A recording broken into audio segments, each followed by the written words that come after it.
My name is Jeff Gray. I'm from Stillwater, Oklahoma. I am 42 years old, and I'm a member of the Church of Jesus Christ of Latter-day Saints, and I have same-gender attractions. My story starts when I was, probably as early as I can remember. I grew up in a really fun neighborhood. Kids played a lot, they rode bikes, and everybody was friendly. I was pretty young. I mean, I can remember I was about 4 years old, and I can remember being in this really fun neighborhood where, I was fearless to go knock on different people's doors after I asked if kids wanted to play, and that's just kind of how our neighborhood went. So when I was 6 years old, I went to this tent that was set up outside. And I was there with a friend that was about my age, and there was another boy from our neighborhood, and he was probably about 7 years older. And so that would make him 13. And so we were playing around, and we went inside, and it was really cool because, I'd never really been in a tent before. And it was, like this little house in the middle of nowhere. And but I really admired this older guy, this older boy, really. And I admired his he just like stronger, and I, at that age, I was just really curious how I was compared to other people. And I noticed that he was stronger, he was more muscular, and I just noted those different features about him. And so I was brave. I mean, I was a fearless little kid. I asked him point blank, can I see your private parts?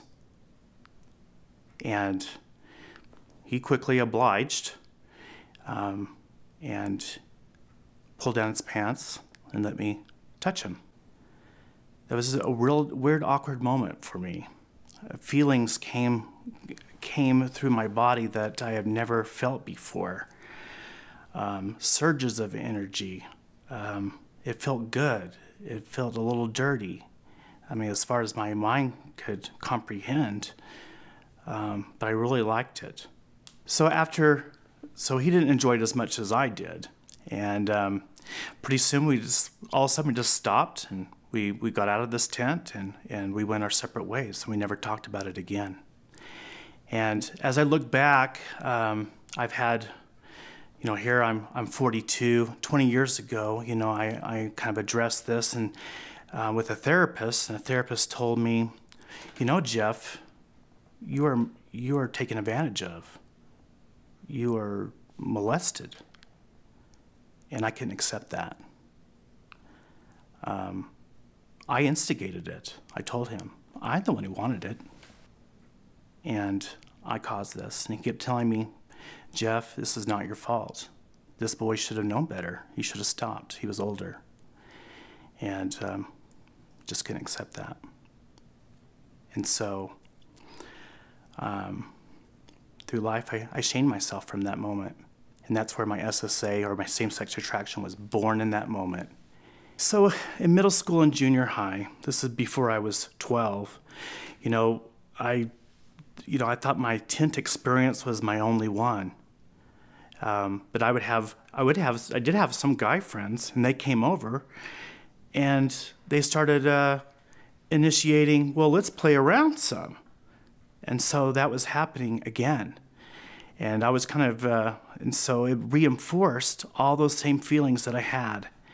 And it just, it felt good, but I just knew it was wrong. As I entered high school, my world seemed to change for the better. Even though I still had problems with compulsive behaviors and thoughts, I gained more friendships, and my confidence grew. It seemed that high school was getting better. It opened new doors for me. My junior year, I auditioned for a performing group. It consisted of 12 seniors. It was actually kind of a show choir called Madrigal, and that was in high school. And I was the only junior selected to be in the senior group. And that gave me so much confidence, and we were so close-knit with each other. And I wouldn't say we were young ambassador quality, but we were pretty good for a high school. And what was interesting is that we actually had different, if you want to call them demographics from the school. We'd had, a couple guys that were still in football and things like that, and just across the board, we have different kinds of people, and that helped me to appreciate. Not everybody, people can appreciate those kinds of things. So my freshman year of college, any trials that I might have had when it comes to roommates, I don't know if it was. I guess it'd be times where I was more lonely. I kind of felt more attracted to certain people. I guess it would be my roommate. He was nice, but it wasn't always a constant thing with him. I think once I got to know who he was and saw him as a whole person, I don't think I dwelled on him. Some of those same tapes would replay in my head. You're less than, these people are better than you, they're better looking, look at how the girls flock to this guy, why can't you be like him? Plus, you get the pressure of people from home. They're calling you, well, are you dating anybody? Are you going out with anybody?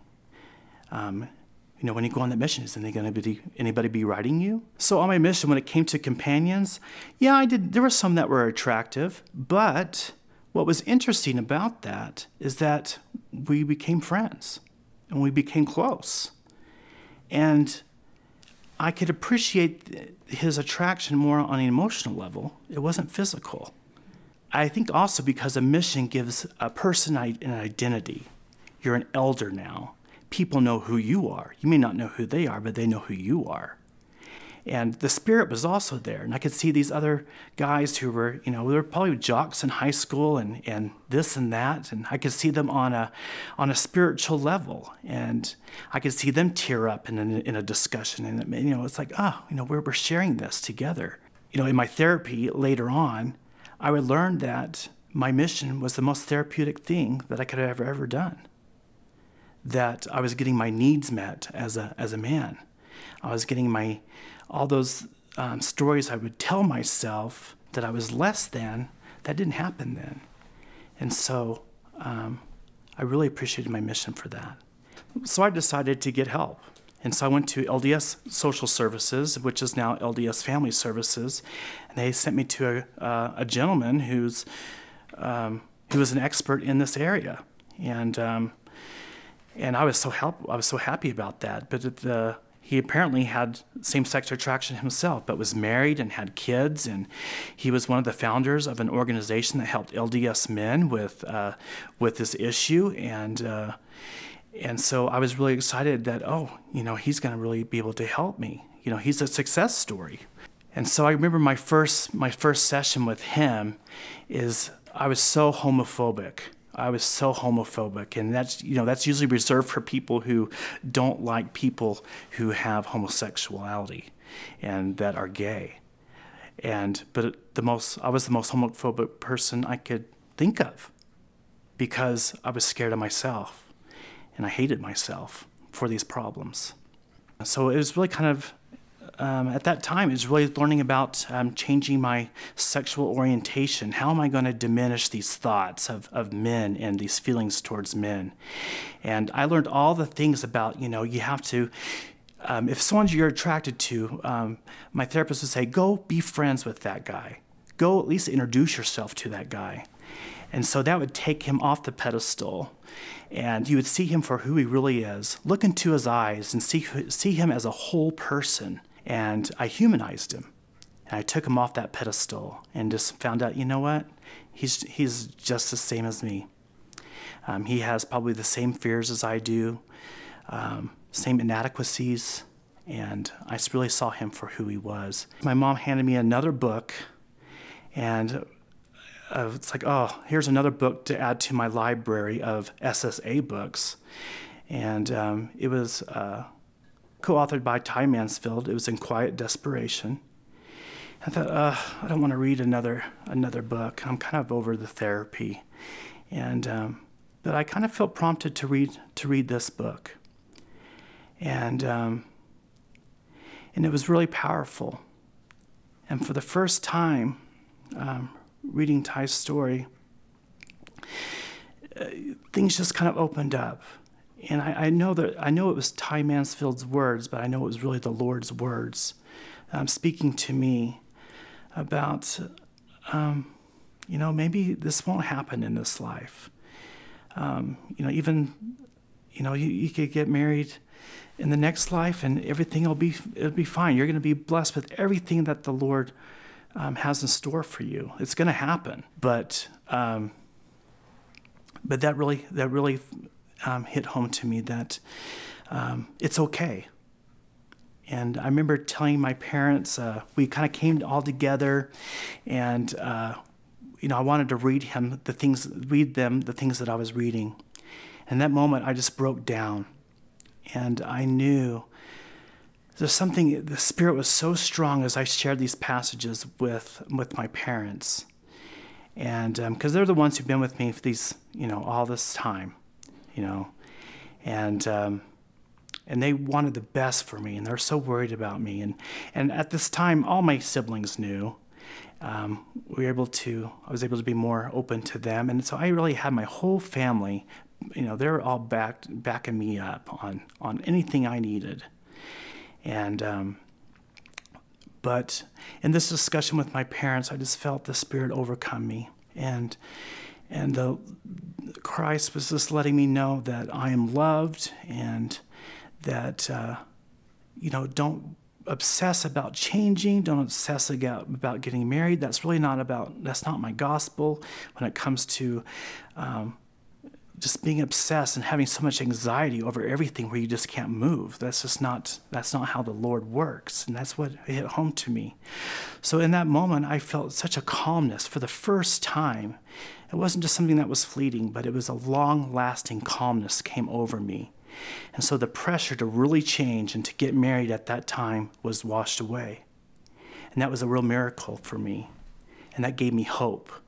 I've also come to know that through the suffering, that when Christ suffered in Gethsemane, I think that if he had to actually suffer for me, that I think he actually bled more for my own self-hatred than for any other problem I had.